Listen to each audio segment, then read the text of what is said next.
Hey everyone, this is Eric Rodebois coming to you from EPGD, Attorneys at Law, PA in Coral Gables, Florida. We're videotaping this, but once again, it's sunny and beautiful outside, and I'm going to go play hooky right after I finish this 5-minute video. So I was driving into work, and this is off the schedule. Talia usually schedules these things out a couple weeks in ahead. And we had a case that we settled yesterday. And we represent this company, but our client had a vendor contract with somebody else, a bigger company. And that bigger company was selling stuff to our client. That's the framework, okay? So I redacted the names to protect the innocent. I don't want to identify anyone in particular. But the moral of this story is, if you are a company and you sign somebody else's contract, you need to know what it says. Let me tell you why. So my client has a business in the area, and they contracted for regular services. In this case, it was linen services. Like this other company was gonna be picking up and dropping off clean linens on a regular basis. And so this bigger company showed up one day with their sales rep and showed up with their contract. So let's just show you how basic this is. By the way, really fine print. I can barely read it from here. And so page 1 is kind of like the specific scope and the the scope of the project that they were going to do. How many sheets per week or whatever. Page 2, the very standard terms and conditions on double-sided, 2 columns, really small font. Page 3, a little bit more specific information about this particular contract with a little bit more boilerplate terms and conditions down here. And page 4, just another something specific to this arrangement.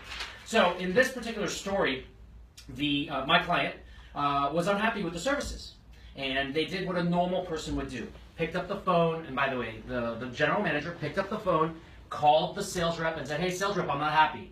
I'm not happy." Sales rep said, "Don't worry, I'll fix it." Another week goes by, didn't fix it. Picks up the phone, "I'm not happy." Another week goes by, didn't fix it. Picks up the phone, "I'm not happy." Another week goes by, picks up the phone, complains, doesn't fix it. Finally says, "You know what? That's it. I'm done. I'm not paying any more of your invoices. I'm canceling the contract." Now, everything that my client's manager did sounds reasonable, right? It's the way that normal people interact in society. You know what he never did? He never bothered to read the terms and conditions of the contract for the arrangement that they were on. And what it clearly says right here in the fine print on page 2 is that if you have a problem, and now this is ridiculous, right? Because this is not what normal people would do. If you have a problem, you have to send them in writing by certified mail, and you have to give them 30 days to fix the problem. Only then do you have permission to terminate. If you want to terminate, you have to send another letter, certified mail, and you need to wait another 30 days to terminate the contract. Okay, those are the terms.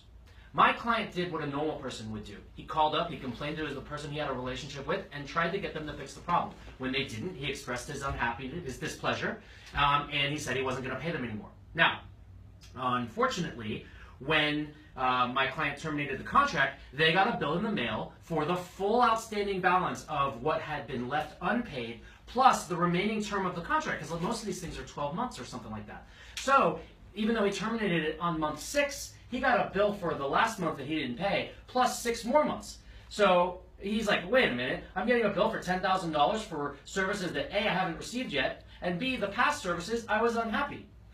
And unfortunately, I read the contract and I said, well, you guys just didn't follow the way that you were supposed to handle the relationship.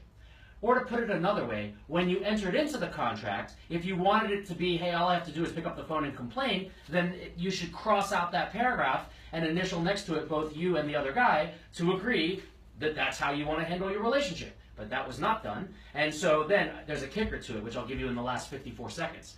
The kicker is that there's an arbitration provision. The arbitrator is supposed to be independent, and they're supposed to be equal or as good as courts with judges. But I will tell you that the client of the arbitration, because it's a for-profit enterprise, the client of the arbitrator is the vendor, not you.